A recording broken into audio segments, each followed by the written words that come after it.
કેમ છો ફ્રેન્ડ? જય શ્રી કૃષ્ણ. હું કિરણ પાનસુરિયા.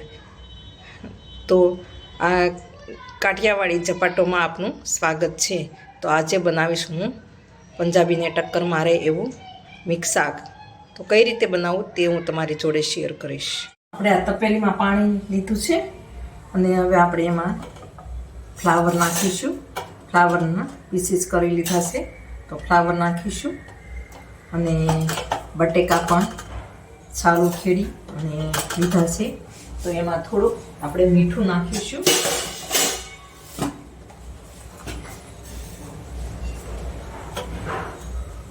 તમે આમાં વટાણા પણ નાખી શકો.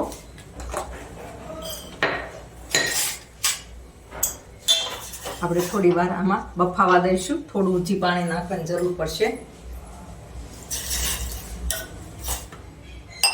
આપણે આ બફાય ને ત્યાં સુધીમાં આ ટામેટા લીધા છે ને તો એની ગ્રેવી કરી નાખીએ. તો આ ટામેટા એક જારમાં લીધા છે તો આપણે હવે એને ઢાંકી અને ગ્રેવી કરી નાખશું મિક્સર જારમાં.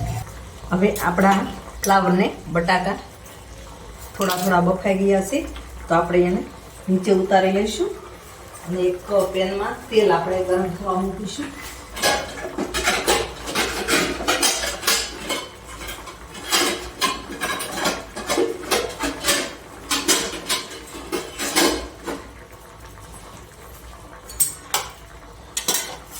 એમાં તેલ મૂકીશું.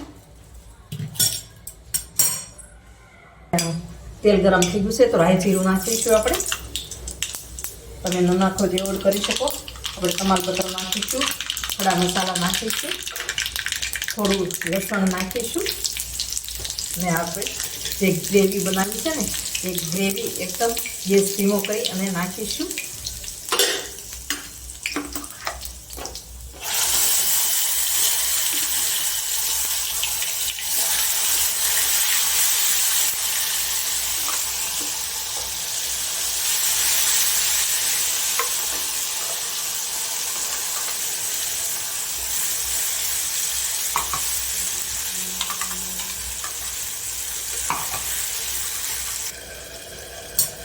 હવે આપણે જોઈએ તો આપણે ગ્રેવી ચડી ગઈ છે અને તેલ છૂટું પડવા માંડ્યું છે. હવે આપણે એમાં મસાલો કરીશું.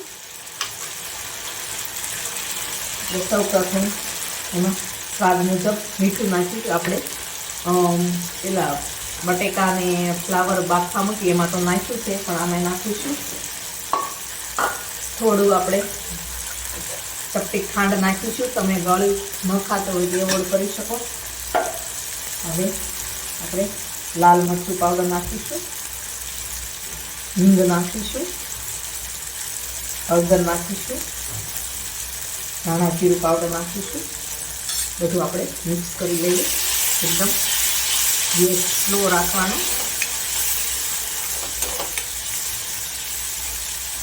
હવે આપણે કાશ્મીરી લાલ મરચું નાખીશું. તેનાથી કલર સારો આવે એટલા માટે.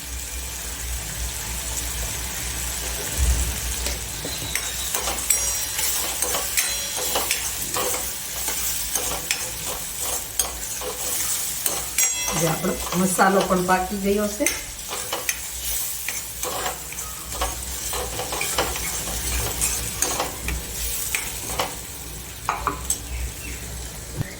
તો હવે આપણે એમાં પાણી નાખીશું થોડું.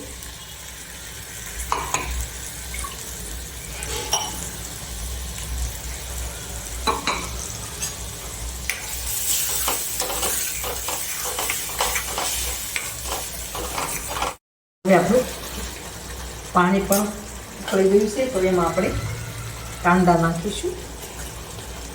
કાંદાને ચડતા વાર નહીં લાગે. ગાજર નાખીશું.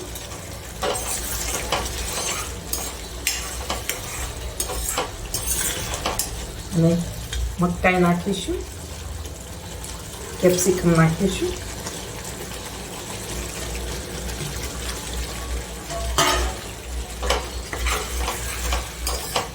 ધીમે ગેસે આપણે ચડવા દઈશું અને આપણે જે ફ્લાવરને એ નાખ્યું બાફા મૂક્યું હતું ને એ પણ હવે આપણે નાખી દઈએ.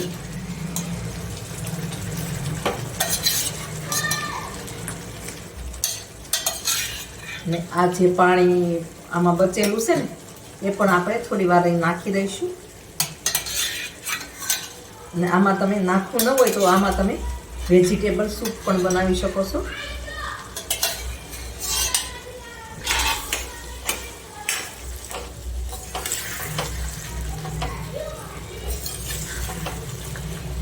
હવે આપણે આ પાણી પણ નાખી દઈશું.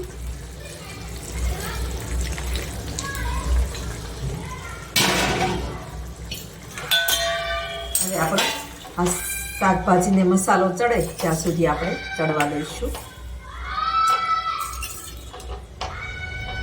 હવે ઢાંકીને આપણે 5 થી 7 મિનિટ આપણે ચડવા દઈએ. ત્યાં સુધીમાં આપણું બધી શાકભાજીને મસાલો ચડી જાય. તો હવે આપણું શાક ચડી ગયું છે તો ગેસ બંધ કરી દઈશું. અને આપણે લીલું લસણ નાખીશું ઉપર.